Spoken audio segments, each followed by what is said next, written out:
Hola Iglesia, buenos días. Un nuevo domingo donde despertamos creyendo que el Señor está en medio de nosotros. Para nosotros hoy es un privilegio que hoy podamos compartir la palabra de Dios y que nos sintamos amados de parte de un Dios que no nos ha descuidado, que ha estado con usted, que ha estado conmigo y que Él sigue obrando en medio de cualquier situación que nosotros estemos viviendo. Felices de poder tenerle en esta transmisión, felices de poder disfrutar de la presencia de Dios juntamente con ustedes. Para esto quiero que iniciemos con una oración. Permítame hoy, juntamente con usted desde casa, en nuestro tiempo que hemos denominado culto en casa, podamos decirle: Señor, aquí estamos. ¿Quiere orar conmigo? Orar es hablar con Dios y eso es lo que hoy queremos hacer. Señor, hoy venimos delante de ti porque te necesitamos. Como todos los días de nuestras vidas, necesitamos que tú obres, que tú intervengas a nuestro favor. Hoy clamamos al auxilio tuyo, Señor, para que seas tú tomando el control de cualquier circunstancia y situación que podamos estar viviendo en este día, Señor. Venimos delante de ti porque te necesitamos y te damos gracias y presentamos esta mañana para que tu palabra hable a mi vida, Señor, y me enseñes que tú eres el que ha orquestado el mayor rescate de la historia. Y esto es lo que quiero vivir, esto es lo que quiero experimentar en mi día, Señor, en mi día a día. Gracias por este tiempo, te bendecimos. Amén y amén. Podamos adorar al Señor, ustedes de su casa y nosotros desde este lugar, con nuestras manos levantadas para decirle: Señor, hoy es el domingo que hemos acudido para adorarte. Adoremos pues al Señor juntos.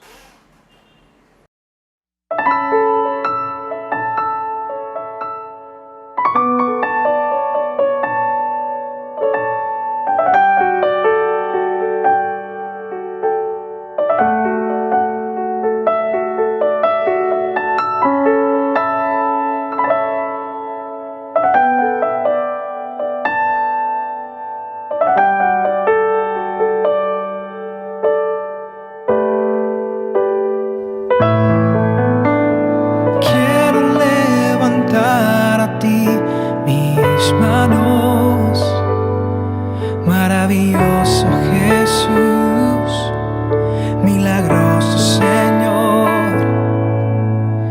llena este lugar de tu presencia, haz descender tu poder en los que estamos aquí. Creo en ti, Jesús, en lo que harás en mí. Creo en ti, Jesús, en lo que harás en mí, en mí, en mí. Y recibe toda la gloria y recibe toda la honra, precioso Hijo de Dios. Y recibe toda la gloria y recibe toda la honra, precioso Hijo de Dios. Yo quiero levantar a ti mis manos, maravilloso Jesús, milagroso Señor, y llena este lugar de tu presencia, haz descender tu poder en los que estamos aquí. Creo en ti, Jesús,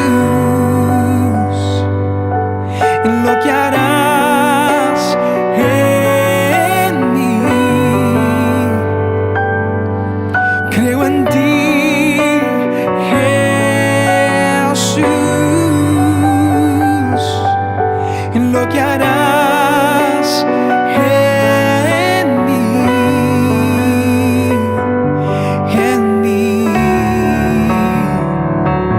en mí, y recibe toda la gloria y recibe toda la honra, precioso Hijo de Dios, y recibe toda la gloria y recibe toda la honra, precioso Hijo de Dios, y recibe toda la gloria y recibe toda la honra, precioso Hijo de Dios, y recibe toda la gloria y recibe toda la honra, precioso Hijo de Dios.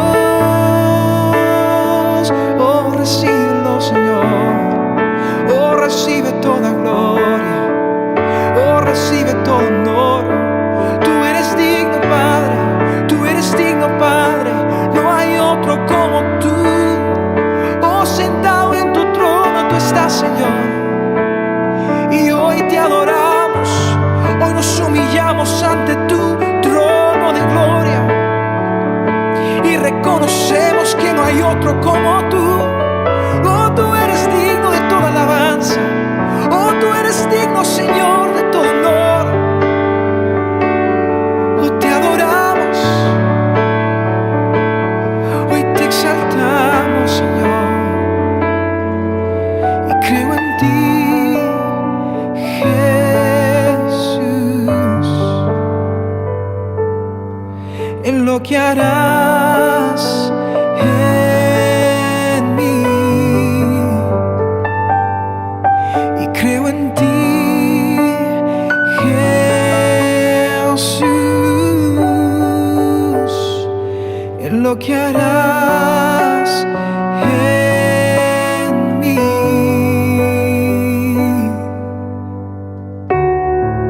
Oh, mi Señor, en lo que harás en mí.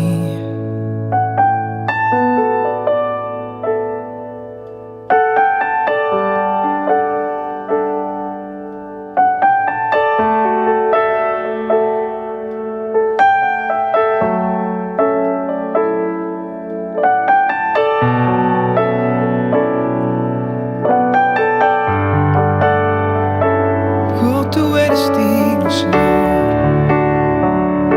Oh, tú eres digno, Señor. Tú eres digno, Señor Jesús. Tú eres digno, Señor, de toda gloria. No hay otro como tú, Jesús. Tú eres digno, mi Jesús. No hay otro como tú. Tú eres digno, Jesús, mi Dios. Y tú eres digno, hoy, Jesús. Tú eres digno, mi Señor. Y no hay otro como tú, oh, mi Salvador. Y creo en ti, Jesús, en lo que harás en mí. Creo en ti, Jesús,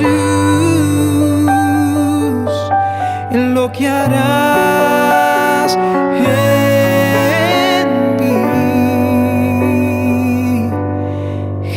mí, Señor. Oh, en mí.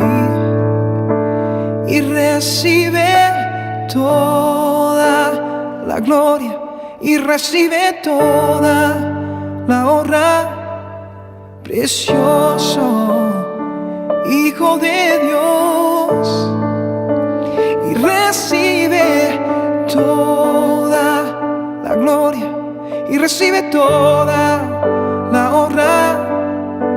Precioso Hijo de Dios, Hijo de Dios, Hijo de Dios, Hijo de Dios. Recibe todo el honor, oh Hijo de Dios, Hijo de Dios, Hijo de Dios. Recibe todo el honor y todo el honor y todo el honor. Jesús, oh recibe toda gloria, oh recibe toda honra.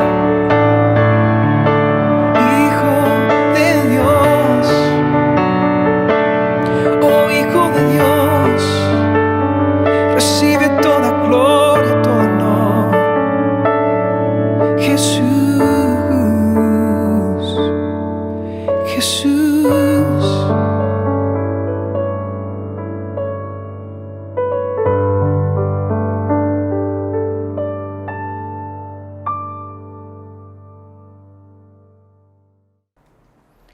El 18 de febrero del año 52 registra que el barco Pendleton de cerca a la costa de Massachusetts, en un oleaje fuerte, una tormenta que estaba ocurriendo, partió la nave en dos.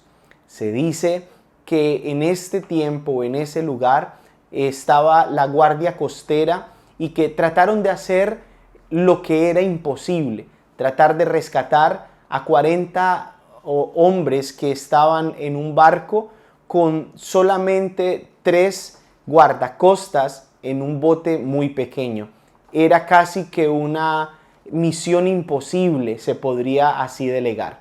Pero ocurrió lo que no se habían imaginado, lo impensable sucedió.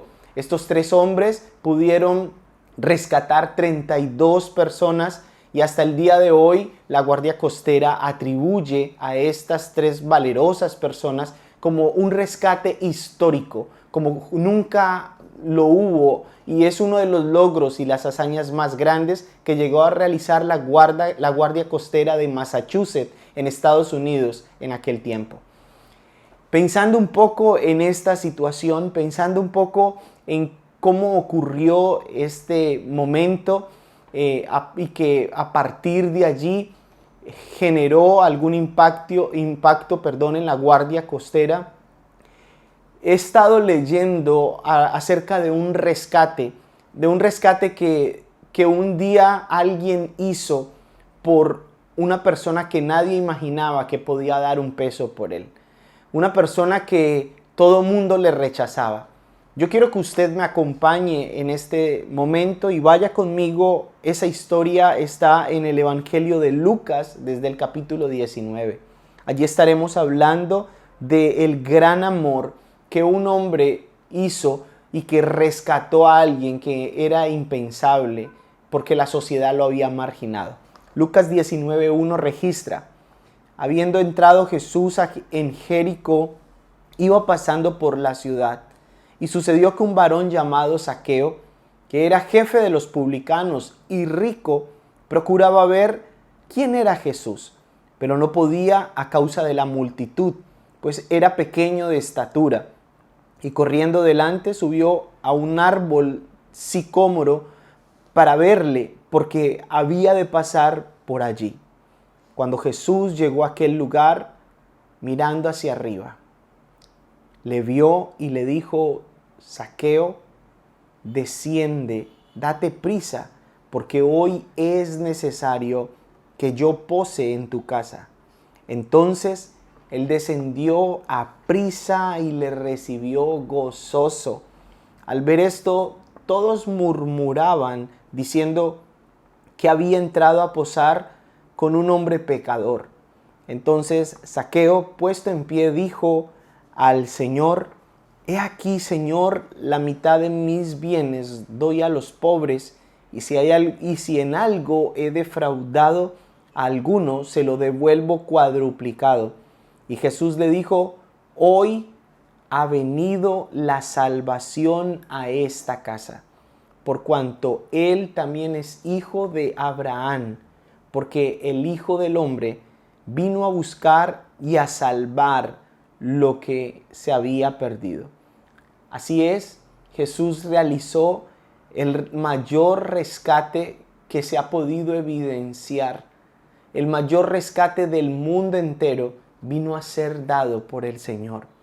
Un Dios que se hizo hombre, partió la historia en dos, pero no solamente partió la historia en dos, sino que le permitió ir a los lugares y a visitar espacios y a considerar personas que el mundo no consideraba como fiables. Dios le dio una muestra de gran amor a todas estas personas y le hizo entender a Zaqueo que Dios no había terminado su obra en él y que su amor se hacía más evidente con el transcurrir del tiempo.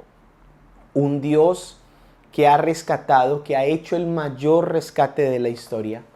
Este es el título del día de hoy, que quiero que usted pueda conjuntamente conmigo ir a las Escrituras y podamos ver cómo se realizó este rescate. Esa es la primera pregunta, el primer interrogante el día de hoy. Si Dios hizo el mayor rescate de la historia, ¿cómo se realizó este rescate? Número uno, fue un rescate intencionado. Fue un rescate donde la Biblia dice que habiendo entrado Jesús a Jericó. Mire, si hay algo que debemos saber es que nada ocurre en el mundo, en el planeta, en las galaxias, sin que Dios lo sepa. Dice la Escritura que aun así una hoja se desprenda de un árbol, Dios tiene controlado y Dios sabe muy bien, aun cuando algo tan, usted podría decir, algo tan rutinario, algo tan natural, como que una hoja se desprenda, Dios lo sabe y Dios lo conoce. Y Dios, el Dios de la historia, irrumpe en la vida de un hombre que él había considerado que no tenía el derecho de ser llamado un hijo de Dios. Esto me lleva a pensar de que dice la Escritura que Jesús caminó, que Jesús planeó ir de una manera intencional. Yo creo que Jesús se levantó esa mañana y sus discípulos le dijeron, bueno, ¿para dónde vamos hoy, maestro? ¿Para dónde vamos hoy, Señor? Y el Señor intencionalmente dijo, hoy vamos a ir a Jericó.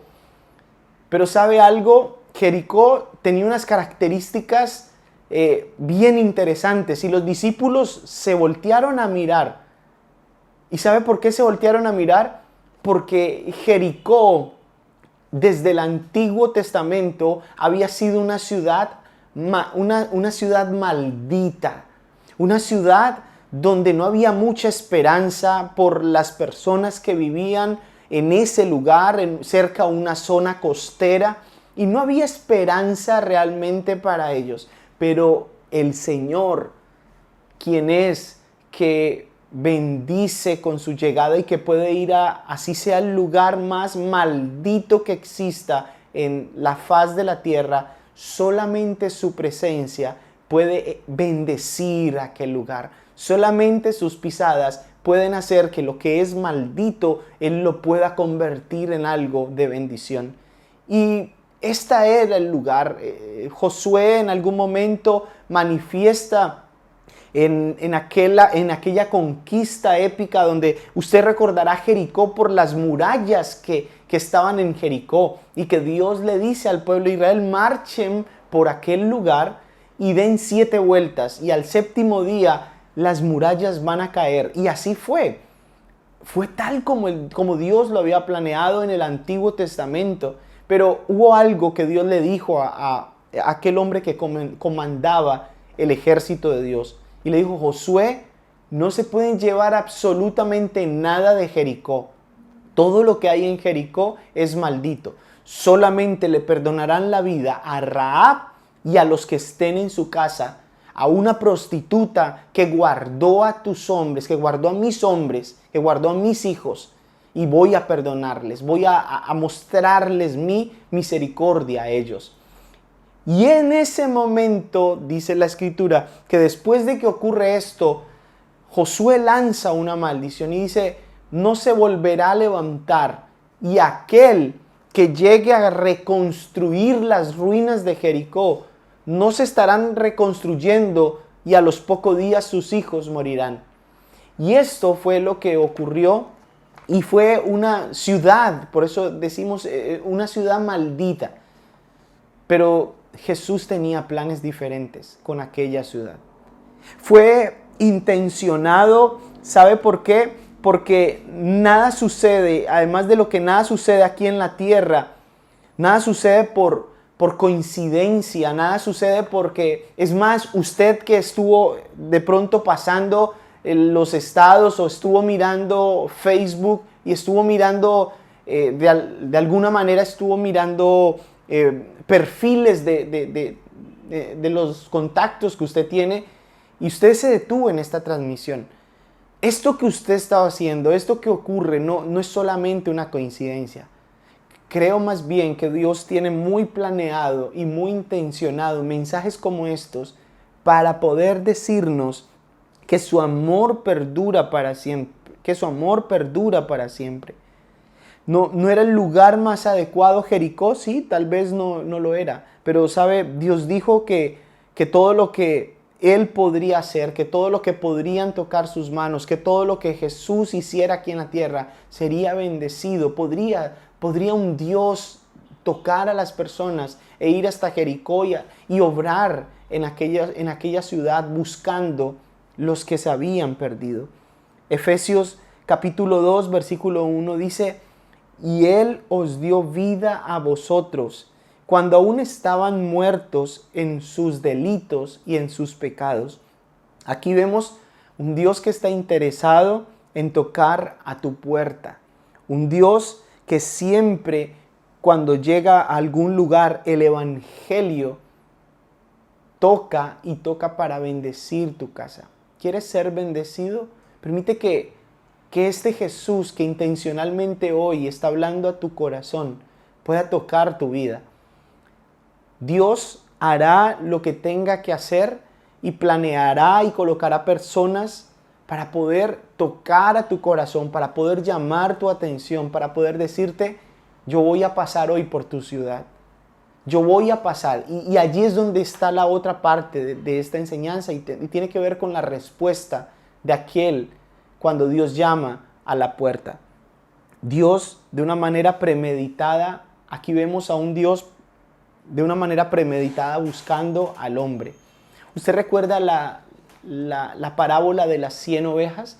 Dice la Escritura que el pastor de las ovejas tenía 100 ovejas, pero una de ellas salió corriendo y se fue. Se perdió porque deseó buscar aquel momento, buscar comida en otros espacios.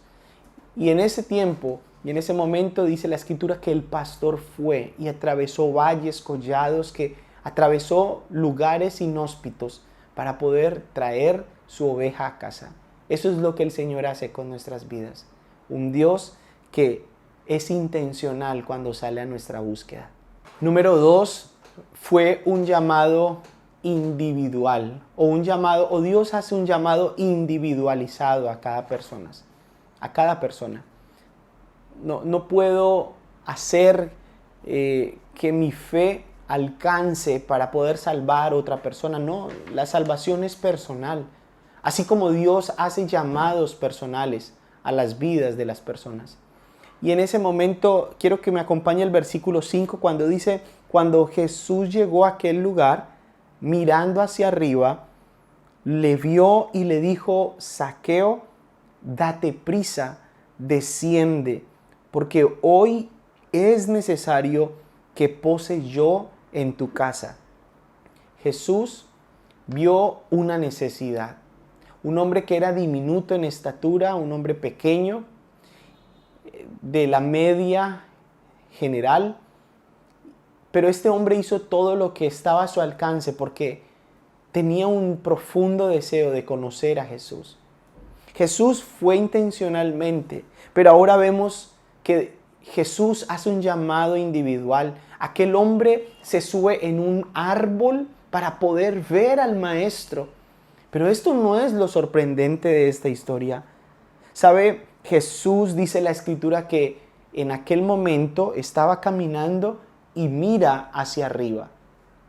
Y al mirar hacia arriba, yo me imagino al Maestro con sus ojos penetrantes mirando a los ojos de Zaqueo.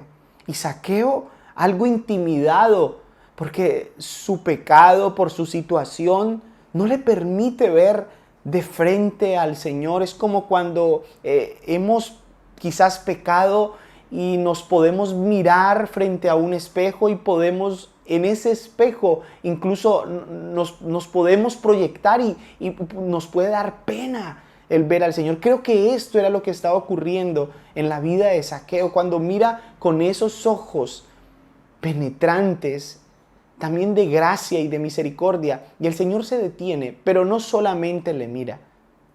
¿Sabe? Yo quiero pensar que Zaqueo no era bien visto en Jericó. Zaqueo era una persona que era mal vista. Zaqueo no tenía los suficientes amigos, o aquellos amigos que decían ser sus amigos eran las personas que quizás buscaban su caída. O Zaqueo no tenía esas personas, o las personas que tenía por amigos, quizás los tenía comprados por el dinero que tenía. Había una condición de sus amigos para poder mantenerse fiel a una amistad, y era el dinero. Esa condición lo representaba el dinero. Pero Jesús, dice la Biblia, que ya no lo vio como los mismos ojos que algunas personas habían visto. Algunas personas habían visto la apariencia pecaminosa, algunas personas habían visto la situación que Zaqueo estaba atravesando. Pero Jesús lo mira diferente. Y Jesús, después de mirarlo diferente, le dice, Zaqueo, ¿qué haces allí? Baja, Zaqueo. Y yo creo que Zaqueo se embargó de una sensación donde el Señor le dice en ese momento, Zaqueo, baja. Y el Señor se autoinvita a su casa, ¿no? El Señor le dice, Zaqueo, baja, porque hoy necesito estar en tu casa. La mirada del Señor, siempre compasiva, al utilizar nuestras vidas. Yo sé que el Señor es capaz de hacer llamados individuales, pero sabe, el Señor siempre piensa en lo colectivo, y en ese colectivo piensa en la casa, en la familia, en su hogar.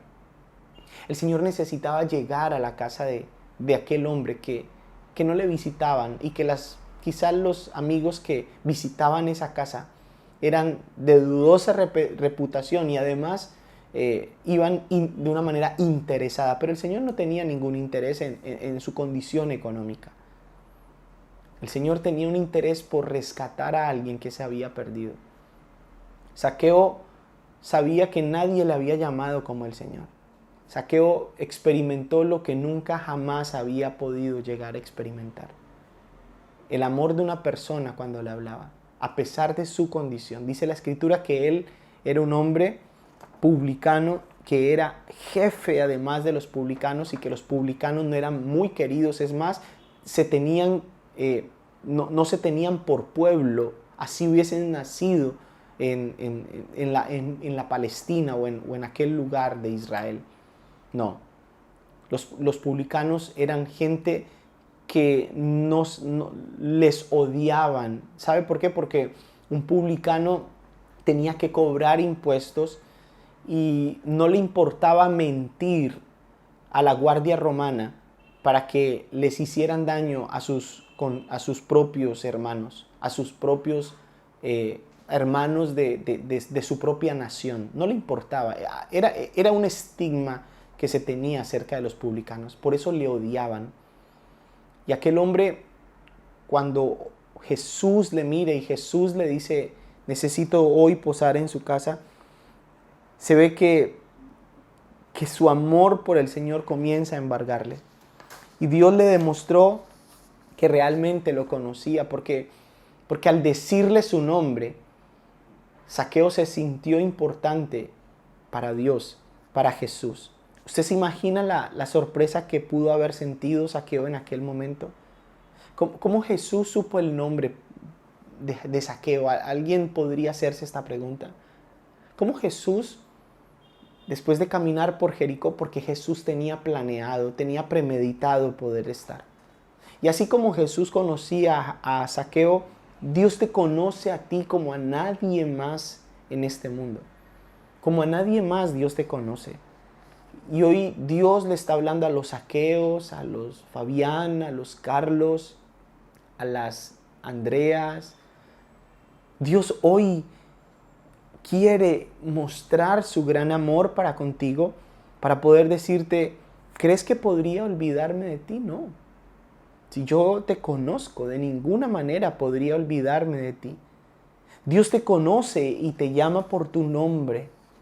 Ahora, una de las preguntas que podríamos hacernos es, bueno, lo primero que sabemos es que Dios planeó y premeditó este rescate. Lo segundo es que este rescate es un rescate individual. Pero una de las preguntas que podríamos hacernos hoy es, ¿para qué realizó Dios este rescate? El versículo 10 nos dice por qué.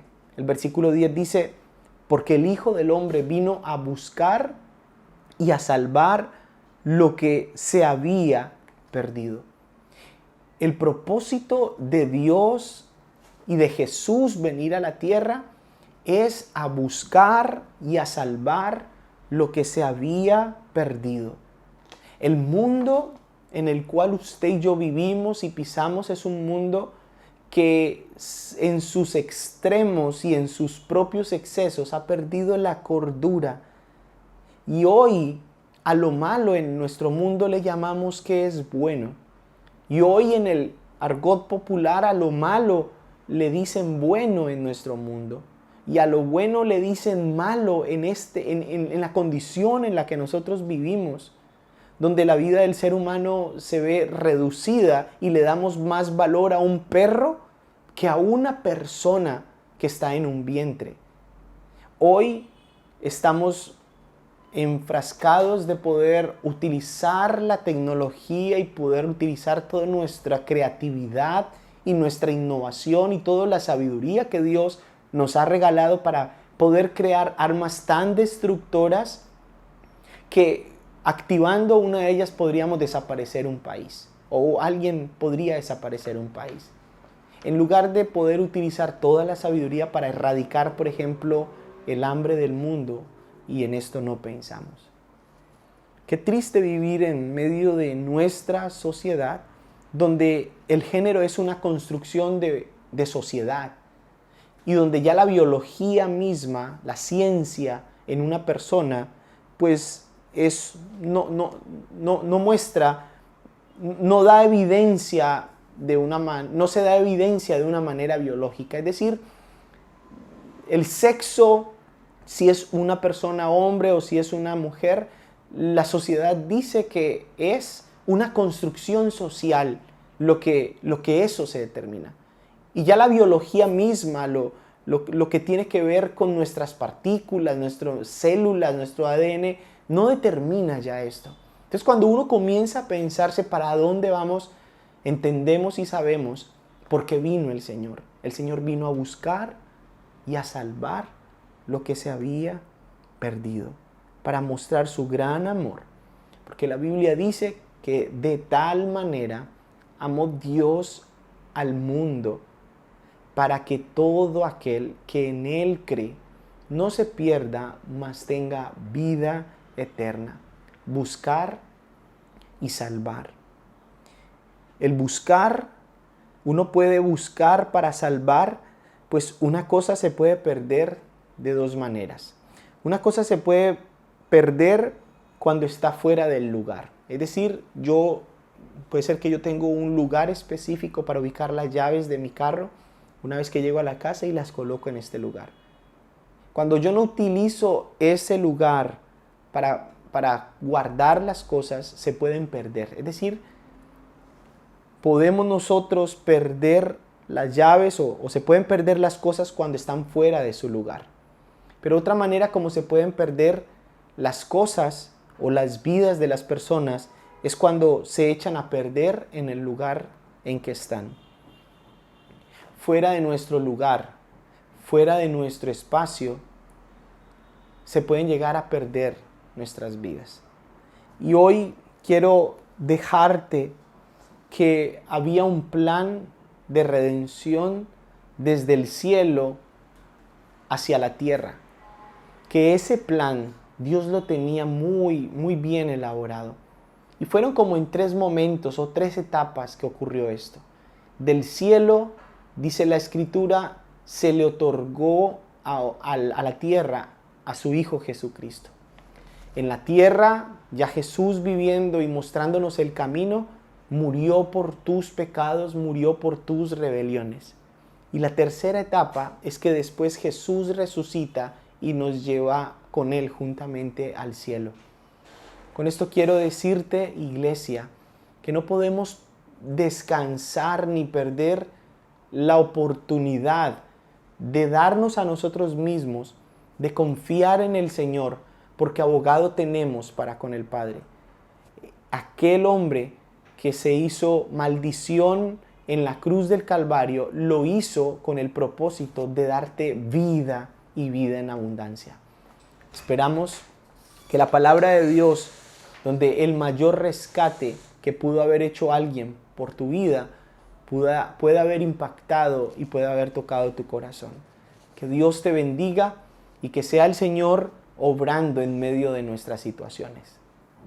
Esperamos que esta palabra haya llegado a nuestros corazones y nos haya confirmado el gran amor y el mayor rescate. Porque cuando nos sentimos amados y entendemos de que alguien pagó un precio tan alto por usted y por mí, entonces nos vemos con una necesidad de poder realmente contribuir, de que somos deudores de algo que no podíamos pagar. Usted no podía pagar por la salvación, pero Cristo lo hizo. Usted no tenía nadie que hablara o que le llamara por su nombre y que le conociera también, pero Cristo lo hizo. Y también le conoce que puede ser tu abogado y que te ha demostrado el gran amor que tiene por tu vida. Esperamos que esta palabra pueda llegar a nuestros corazones y hoy podamos sentirnos deudores de nuestro amado Padre. Que Dios les bendiga, iglesia. Nos vemos el próximo miércoles en Sentados a la Mesa. Chao, iglesia. Dios les bendiga.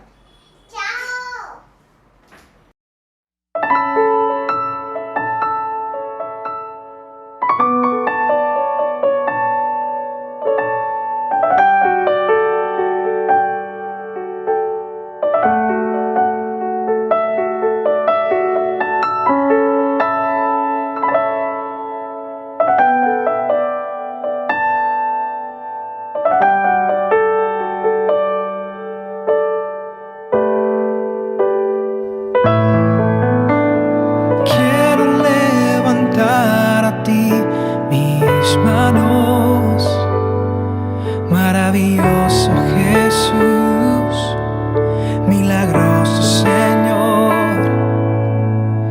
llena este lugar de tu presencia, haz descender tu poder en los que estamos aquí. Creo en ti, Jesús, en lo que harás en mí. Creo en ti, Jesús, en lo que harás